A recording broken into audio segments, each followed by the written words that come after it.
আপনারা জানেন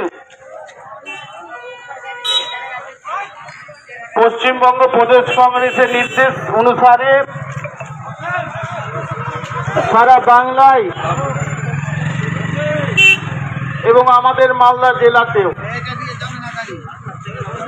প্রতিটা ব্লকে এই রকম যাবে না ওটা বলিনি, বললাম রেগুলার বিক্ষোভ এবং ডুবে যাচ্ছে ওটা বলি। বিভিন্ন সমাবেশের মধ্য দিয়ে আজকের এই দিনটিকে পালন করা হচ্ছে। কেন পালন করা হচ্ছে আপনারা হয়তো জানেন। আরএসএস এর প্রধান মোহন ভাগবত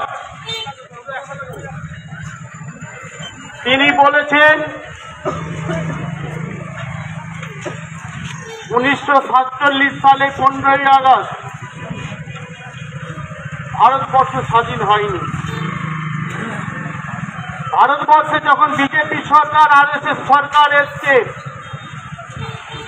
তখন থেকে নাকি ভারতবর্ষ স্বাধীনতা লাভ করেছে। আমরা 2014 সালে দেখেছি ভারতবর্ষে যখন এই আরএসএস বিজেপি ক্ষমতায় আসে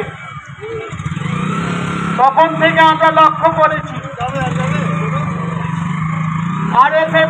আরএসএস এবং বিজেপির নেতাদের বক্তব্য,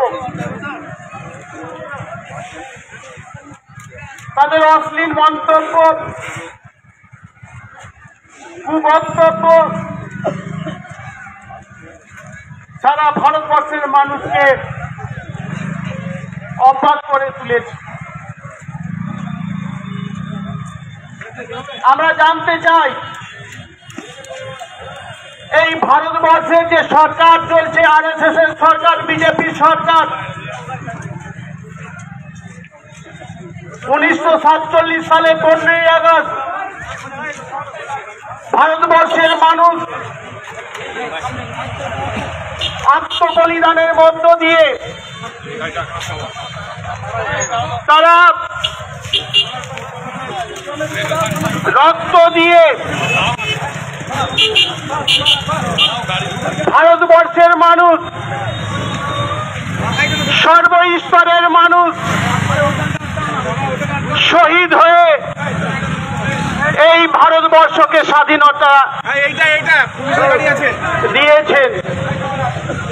যারা শহীদ হয়েছেন, যারা রক্ত দিয়েছেন, যারা আত্মবলিদান দিয়েছেন, তাদের আত্মার কষ্ট হচ্ছে এই ভগবতের কথা শুনে, মতের কথা শুনে আজকে তাদের আত্মার কষ্ট পাচ্ছে। মোহন ভাগবত বলছেন শুধু আরএসএস এর প্রধান নয়, আমরা লক্ষ্য করেছি কাঙ্গনা রানাওয়াত বিজেপির এমপি, তিনিও বলছেন। আমরা জানতে চাই, কারণ আমরা জানি যখন ভারতবর্ষ স্বাধীনতা লাভ করে তখন এই বিজেপি আরএসএস এর কোনো ভূমিকা ছিল না, তাদের যোগদান ছিল না, তারা দেশের হয়ে কাজ করেনি, তারা তখন কাজ করেছিল কার হয়ে আমরা ভালো করে জানি।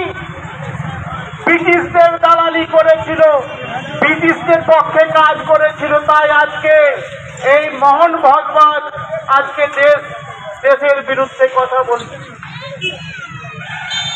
আমরা বলতে চাই এই আরএসএস এর প্রধান মোহন ভাগবতকে অ্যারেস্ট করতে হবে, গ্রেফতার করতে হবে। তিনি কেন দেশদ্রোহী কথা বলেছেন, দেশের বিরুদ্ধে কথা বলেছেন। আমরা সারা ভারতবর্ষের জাতীয় কংগ্রেস আজকে রাস্তায় নেমেছি এই কারণেই, এই রকম মানুষ যারা দেশের বিরুদ্ধে কথা বলে, যারা দেশের মানুষের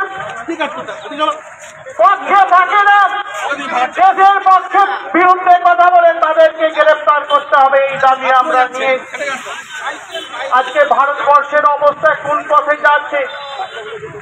আজকে গরিবদের সংখ্যা বাড়ছে, প্রতিদিন আমরা লক্ষ্য করছি। রাষ্ট্রপুঞ্জ আজকে রিপোর্ট দিচ্ছে যে ভারত